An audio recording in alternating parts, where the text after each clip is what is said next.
पशुपति पारस को एक भी सीट नहीं मिली, इसीलिए वो एनडीए से अलग होने की तरफ हैं। तो पूर्व केंद्रीय मंत्री उपेंद्र कुशवाहा सिर्फ एक सीट मिलने से नाराज बताए जा रहे हैं।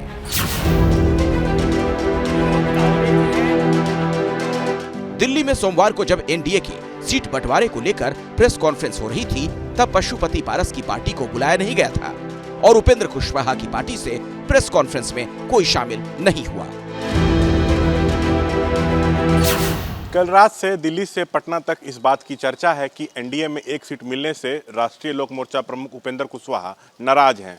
फिलहाल कुशवाहा कल रात में ही दिल्ली आ गए थे, लेकिन मीडिया से न तो खुद बात कर रहे हैं और न ही पार्टी के प्रवक्ताओं को बात करने को कहा है। इससे पहले 16 मार्च को उपेंद्र कुशवाहा ने बीजेपी अध्यक्ष जेपी नड्डा से मुलाकात की थी। सूत्र बताते हैं कि उपेंद्र कुशवाहा जब एनडीए का हिस्सा बने, तब उन्हें 3 सीटों पर तैयारी करने को कहा गया था: काराकाट, सीतामढ़ी और सुपौल। ये 3 सीटें कुशवाहा अपनी पार्टी के लिए चाह रहे थे। 2 सीटों पर भी संतुष्ट हो सकते थे, लेकिन नीतीश की एनडीए में एंट्री के बाद कुशवाहा का गणित फेल हो गया और सिर्फ उनके लिए काराकाट की सीट छोड़ी गई। आरजेडी कह रही है बीजेपी अपने सहयोगियों को धोखा दे रही है। बीजेपी का ये चरित्र रहा है, मतलब निकल गया तो पहचानते नहीं।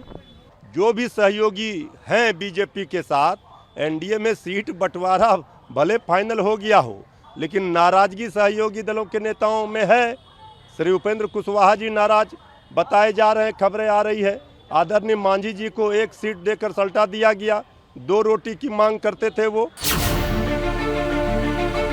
उपेंद्र कुशवाहा की पहले भी नाराजगी की खबर आती रही। बीजेपी के नेता उनसे मिलकर उन्हें मनाते भी रहे, लेकिन कल के ऐलान से उनका पूरा गणित बिगड़ गया है। सूत्र बताते हैं कि उपेंद्र कुशवाहा इस बात से दुखी हैं कि वो अपने उन कार्यकर्ताओं और समर्थकों को क्या मुंह दिखाएंगे जिनको टिकट दिलाने और तैयार करने को भरोसा दिया था। साल 2014 में पहली बार उपेंद्र कुशवाहा एनडीए का हिस्सा बने, 3 सीटें उनको मिली और तीनों पर जीत दर्ज की थी। लेकिन साल 2019 में महागठबंधन से उपेंद्र कुशवाहा को 5 सीटें मिली, लेकिन 5 पर हार दर्ज हुई। अब एनडीए में सीटों को लेकर घमासान मचा हुआ है, तो महागठबंधन आंख कान खोलकर नजरें गड़ाए हुए है। अभी वहां सीटों को लेकर तस्वीर फाइनल नहीं हुई है। सूत्रों की माने तो अब तक के फार्मूले के हिसाब से आरजेडी 28, कांग्रेस 9 और लेफ्ट पार्टियां 3 सीटों पर लड़ सकती हैं। लेकिन एनडीए की स्थिति पर अभी नजर है, इसीलिए इस समीकरण में बदलाव भी हो सकते हैं। एनडीए पूरी तरह से एकजुट है और जहां तक सीट शेयरिंग है, मुझे नहीं लगता है कि इसमें किसी के मन में कहीं कोई असंतोष का भाव है। देखिए, वो इंतजार करते रह जाएंगे। अभी पहले तो उन्हें कांग्रेस और लेफ्ट की जो मांगे हैं वही पूरा कर पाने में लोहे के चने चबाने पड़ रहे हैं। जेडीयू भले ही महागठबंधन में सीट बंटवारा नहीं होने की बात कहकर खुद को संतुष्ट करने की कोशिश कर रहा हो, लेकिन असलियत ये है इस वक्त एनडीए में मामला ठीक नहीं।